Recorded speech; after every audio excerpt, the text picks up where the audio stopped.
8 Maart, aan die voete van die Meester. Verdrukking leer ons na die hemel verlang. Want ons ligte verdrukking, wat vir 'n oomblik is, bewerk vir ons 'n alles oortreffende ewige gewig van heerlikheid. 2 Korintiërs 4 vers 17.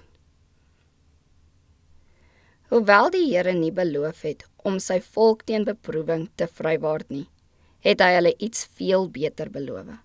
Hy het gesê, mag jou sterkte soos jou dae wees. As u geroep word om vir Jesus deur die vuur oond te gaan, sal hy aan u sy wees, soos hy met die 3 jong manne in Babel was. Wie hulle verlosser liefhet, sal hulle verheug in elke geleentheid om saam met hom in sy vernedering en verwyte te deel. Hul liefde vir hul Heer maak dit heerlik om ter wille van sy naam te ly. Die Satan het Gods volk in alle eeue vervolg. Hy het hulle gepynig en gedood, maar deur hulle dood het hulle oorwinnaars geword. In hulle standvastige geloof het hulle een geopenbaar wat magtiger is as die Satan. Die Satan kon die liggaam pynig en dood, maar aan die lewe wat met Christus in God verberg was, kon hy nie raak nie.